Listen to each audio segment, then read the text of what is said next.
Narito na ang mga nag-trending na kwento sa mundo ng social media. Graduation song performance sa mga senior high school mula sa isang paaralan sa Jensan viral. Bisitang nagbabalot ng pagkain sa isang handaan na biglang sumakses dahil sa Bring Me game kinaaliwan online. Wedding guest tumangging dumalo sa kasal matapos pagbayari ng $200 entrance fee. Tallest at smallest dogs sa buong mundo pinagtagpo ng Guinness World Records para sa isang playdate. At Brazilian nun na kinilala bilang pinakamatandang tao sa mundo pumanaw sa edad na 160.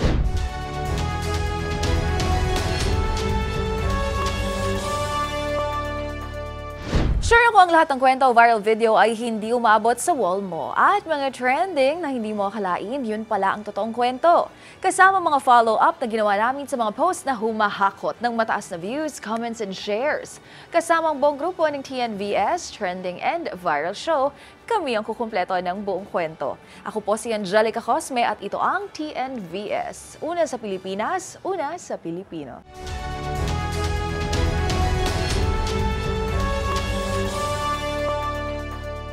Para sa ating unang trending story, aliw na aliw ang mga netizens sa kakaibang graduation song performance sa mga nagsipagtapos sa senior high school mula sa isang paaralan sa General Santos City. Ang mga graduate kasi isang nakaka-relate at in na kanta ngayon ang napili. At ang performance with matching choreography pa. Ang kwento sa pagpili ng kanta at ang performance na yan, tinutukan ni Rose Babiera.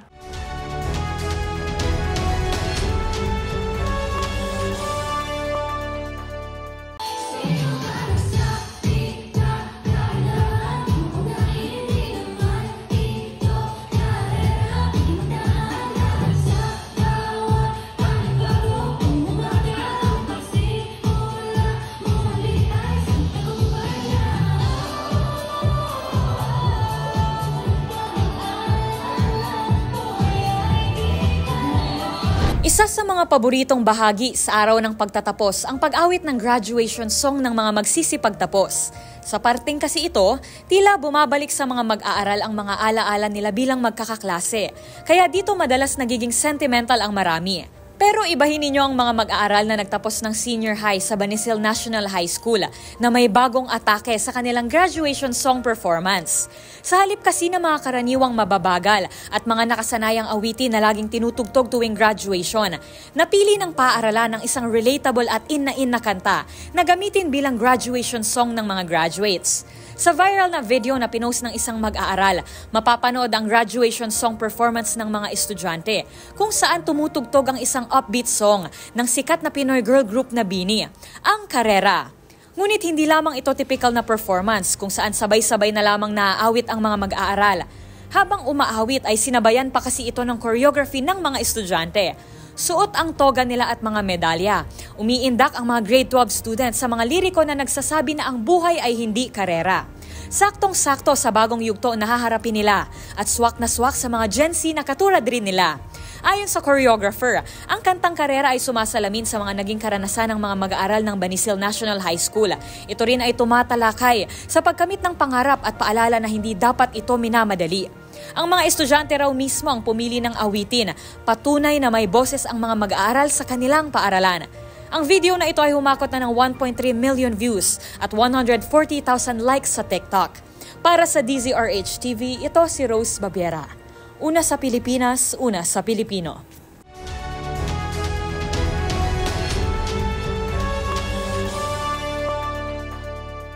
Para sa ating next viral story, naging sikat na bansag tuwing may okasyon ang pangalang Sharon o para raw po sa mga may hilig magbalot ng pagkain sa handaan o yung mag-take out. Gaya na lamang na nangyari sa viral video kung saan sa gitna kasi ng kanilang Operation Balot ay tila sumakses pa ng tawagin sa game na Bring Me. Ang mga nakakaaliw na kaganapan panoorin sa trending report ni James Galange.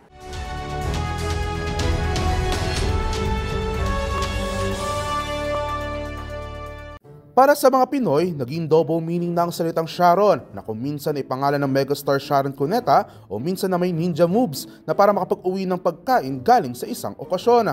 Pero para sa ating viral video, tila sinalo ang lahat ng swerte at naging win-win situation pa ang kanilang binabalak na pagsasharon. Sumakses kasi ang dalawang dalagitang ito sa isang handaan na sa gitnaan kasi na kanilang Operation Sharon ay biglang napasali pa sa game na Bring Me. Bring Me! Ready! Nakasupot na ulan!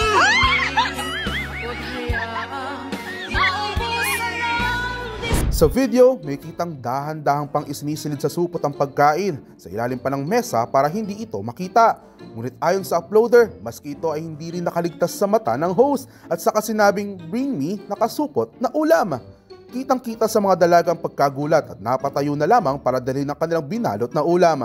Aliw na aliw naman ang mga netizens sa viral video na anila parang predicted ang mga nangyari, habang may nagsasabi namang kasabwat raw umano ng mga bisita ang host. Umani na ng milyon-milyong views ang naturang video sa TikTok. Para sa DZRH TV, ito si James Galange, una sa Pilipinas, una sa Pilipino.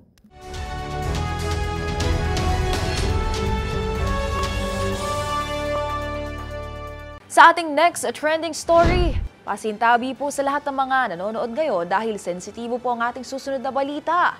Kalunos-lunos ang sinapit ng isang pusa matapos itong tila magdiskitahan sa isang palengke sa May Kawayan, Bulacan. Ang fur baby biglang dinakma at paulit-ulit na hinampas sa sementadong sahig hanggang sa ito'y mamatay. Ang kwento sa likod ng karumal-dumal na insidente tinutukan ni Arnold Herrera.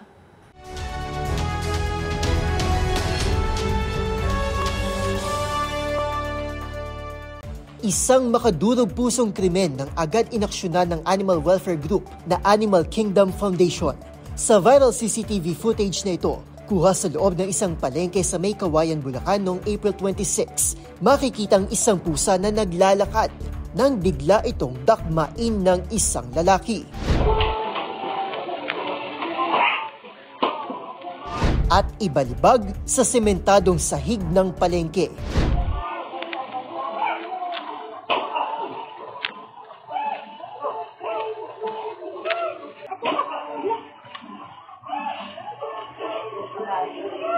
Makailang ulit itong binalibag ng suspect na napag-alaman na bagong laya lamang sa kulungan at kaanak ng isang tenant sa palengke bago tuluyang umalis na para bang walang nangyari.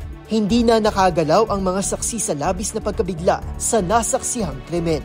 Sinubukan pa ng mga ito, kabilang ang may-ari ng CCTV na isalbang fur baby na hindi na makalakad matapos ang insidente. Tila naging maayos pang lagay nito ng ilang sandali pero sa kasamaang palad ay tuluyan na itong nanghina hanggang sa ito'y namatay matapos ang higit kalahating oras. April 30, 4 na araw matapos ang krimen, sinampahan na ng Animal Foundation ng kasong animal cruelty ang suspect sa viral CCTV video. Para sa DZRH TV, ito si Arnold Herrera. Una sa Pilipinas, una sa Pilipino.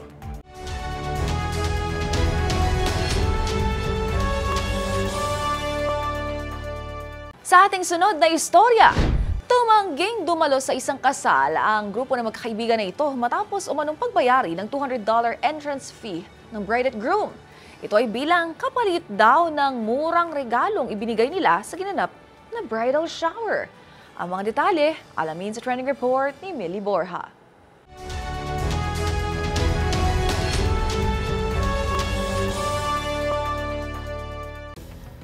Viral ang kasal na ito matapos ibahagi ng isang bisita sa Reddit na pinagbayad sila ng $200 o tinatayang nasa 11,177 pesos na entrance fee para makadalo sa kasal. Yan ay bilang kapalit umano sa murang regalong ibinigay nila sa naunang bridal shower. Ayon sa post, nagkasundo ang kanilang barkada na hindi na lang dadalo sa kasal matapos malaman ng biglaang bayad na hindi man lang naisama sa orihinal na imbitasyon.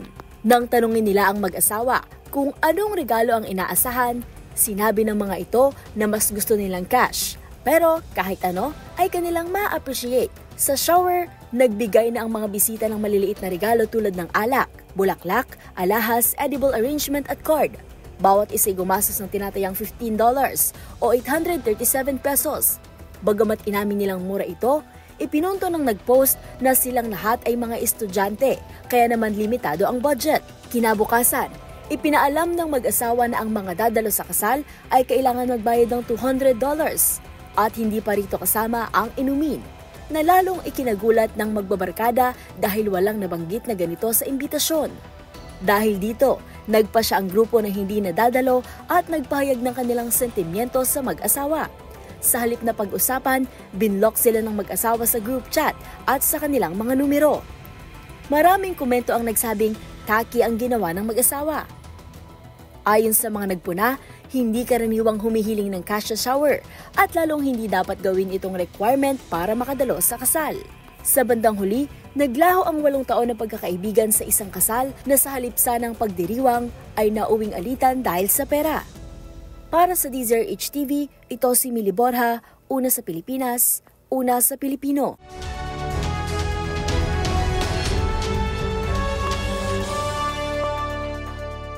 Sa ating next trending story, different at size but same at heart.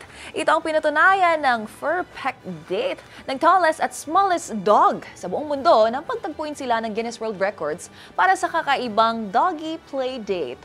Tila hindi kasi alintana ng dalawang fur pets ang kanilang size difference at enjoy ang pakikipaglaro sa isa't isa. Ang playtime ni Reggie at Pearl, panoorin sa report ni Dustin Bayog.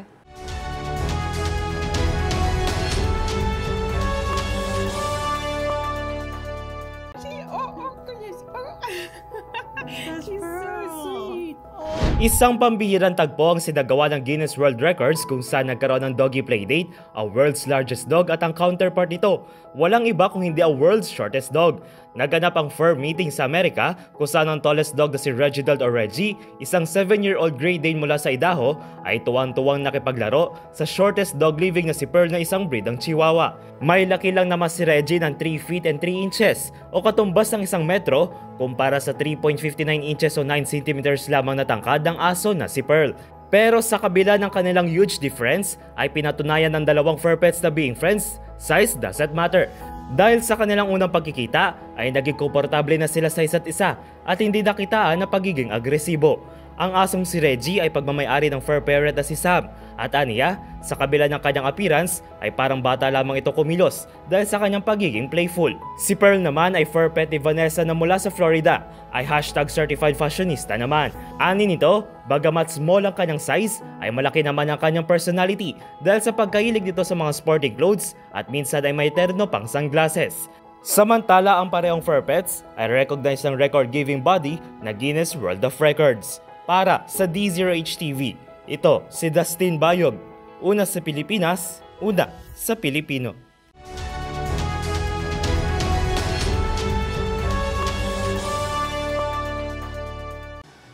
At sa ating huling trending balita, pumanaw sa edad na 116.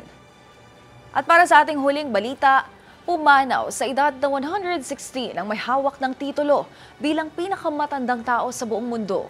Siya ang madre mula Brazil na si Ina Canavaro Lucas, nakilala ng Guinness World Records noong Enero. Balikan ang kwento ng yumaong madre sa report na ito.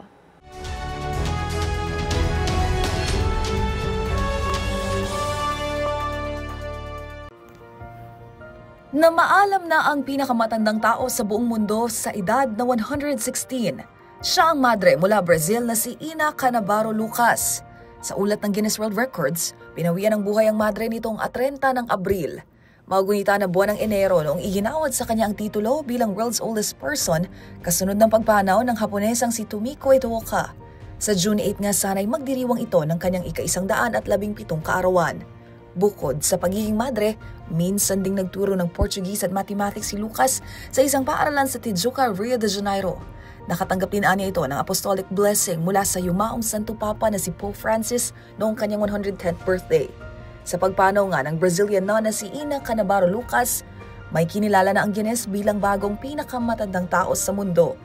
Siya, ang 115-year-old na si Ethel Catherham mula England na isinilang noong August 21, 1909. Si Lola Ethel, pinaniniwalaan ang pagkakaroon ng positive mental attitude at everything in moderation ang kanyang sikreto sa pagkakaroon ng mahabang buhay.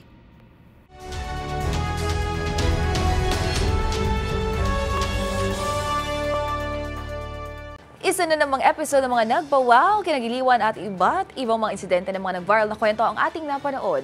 Kaya naman, kung meron din po kayo mga katulad na istorya, ay i-share nyo na yan sa ating comment section o kaya naman i-tag nyo rin kami sa TikTok at DZRH News. At yan po ang mga kwento sa likod ng mga nagba-viral na video kasama ang buong grupo ng TNVS, Trending and Viral Show. Assignment namin na kapag may nag-trending, aalamin, bubuuin at follow-up namin ang mga detalye.